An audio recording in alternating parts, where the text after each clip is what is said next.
वो महाभारत का 14वां दिन था। दोनों पक्षों में घनघोर युद्ध छिड़ा हुआ था और फिर वो हुआ जिससे सारे योद्धा सहम गए। धरती कांपने लगी, आसमान काला हो गया और फिर आगमन हुआ एक विशाल काय राक्षस का।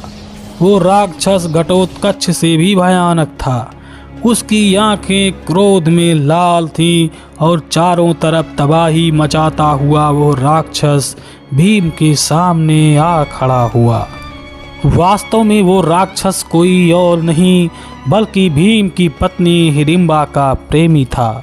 वो हिडिंबा के भाई हिडिंब का मित्र था, जिसका वध भीमसेन ने अपने वनवास के दौरान किया था। वह राक्षस भीम और हिडिंबा के विवाह से नाराज था तथा अपने मित्र हिडिंब का बदला भीमसेन से लेना चाहता था। उसे देखते ही भीम समझ गए और पलक झपकते ही वो राक्षस भीमसेन पर टूट पड़ा। इसके बाद वो हुआ जिसे देख श्री कृष्ण भी चौंक गए। तो आखिर क्या हुआ था महाभारत के उस 14वें दिन में? क्या है हिडिंबा और उसके प्रेमी की कहानी और आखिर कैसे लिया उसने भीमसेन से बदला? जानने के लिए वीडियो को अंत तक जरूर देखिएगा। लेकिन वीडियो को शुरू करने से पहले जय श्री कृष्ण कमेंट करना बिल्कुल भी मत भूलिएगा। भगवान श्री कृष्ण की कृपा आपके घर परिवार पर सदैव बनी रहेगी। राक्षस अलायुध उस कबीले का राक्षस था जिससे हिडिंब का संबंध था। हिडिंब उस कबीले का मुखिया था और अलायुध उसका मित्र था। अलायुध बचपन से हिडिंब की बहन हिडिंबा से प्रेम करता था और एक दिन उसने अपने मन की बात हिडिंब से बता दी और ये सुनकर हिडिंब बहुत प्रसन्न हुआ और उसने उनके विवाह की तैयारियां शुरू कर दी।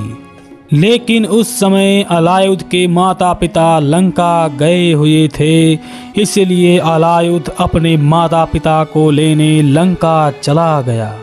एक लंबे समय के बाद अलायुध अपने माता पिता के साथ वापस लौटा और फिर उसने जो देखा उस दृश्य ने अलायुध को क्रोध से भर दिया। हिडिंब मारा जा चुका था और उसको मारने वाले ने हिडिंबा से विवाह भी कर लिया था।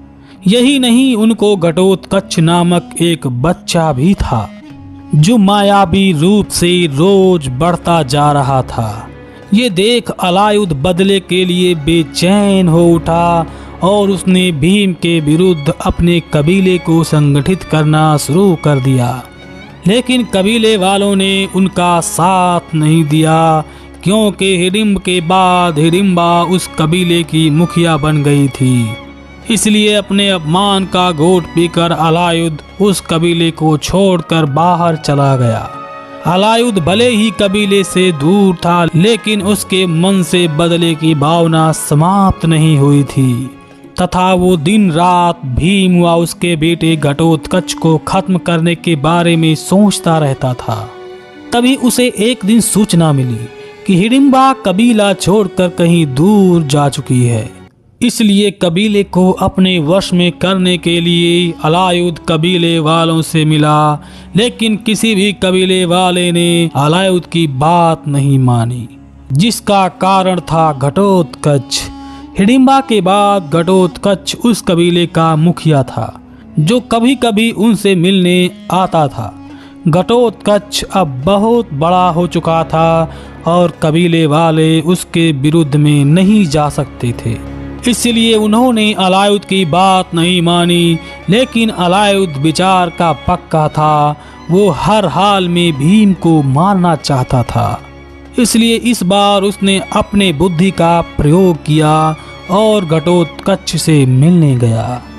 वहां उसने घटोत्कच को उसके पिता भीम और समस्त मानव जाति के प्रति भड़काया।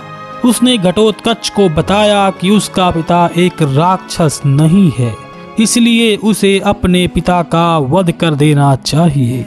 लेकिन घटोत्कच ने उसकी एक भी बात नहीं मानी और निराश हो अलायुध पुनः वापस लौट गया।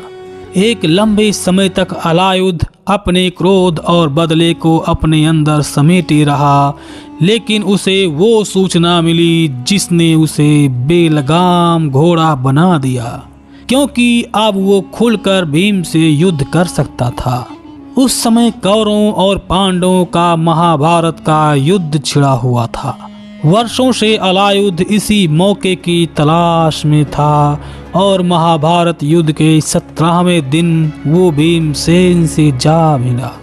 उसी दिन महाबली भीम और अलायुद्ध में महाभयानक युद्ध हुआ और दोनों के उस महाप्रलयकारी युद्ध से कुरुक्षेत्र की भूमि दहल उठी।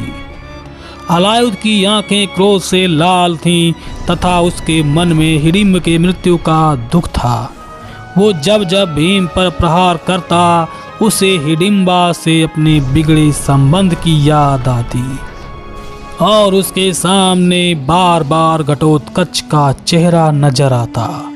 अलायुद्ध भीम से भी विशाल था तथा उसने युद्ध में अनेकों मायावी शक्तियों का भी प्रयोग किया।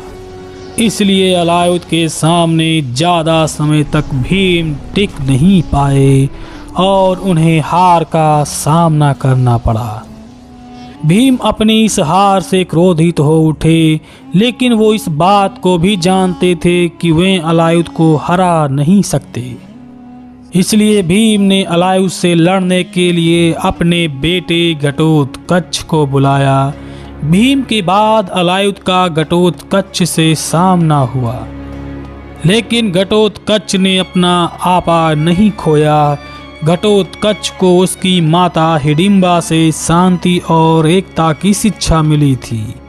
घटोत्कच भले ही एक राक्षस था, लेकिन उसकी प्रवृत्ति राक्षसों जैसी नहीं थी।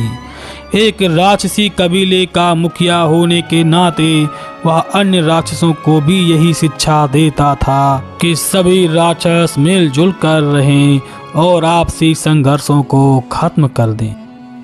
शायद यही कारण था कि वह अलायुद्ध से युद्ध नहीं करना चाहता था।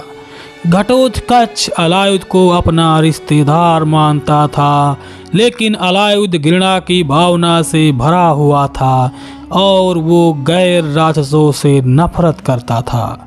वो भीम और घटोत्कच से हर हाल में बदला लेना चाहता था। घटोत्कच ने अलायुद्ध को बार बार समझाया, उसे आपस में ना लड़ने की भी सलाह दी, लेकिन अलायुद्ध नहीं माना और घटोत्कच से जा भिड़ा। इस प्रकार महाभारत के 17वें दिन अलायुद्ध घटोत्कच के हाथों मारा गया। तो क्या आप महाभारत के इस विशाल काय राक्षस के बारे में जानते थे?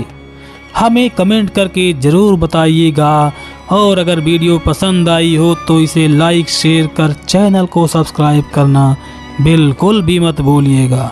जय श्री कृष्ण।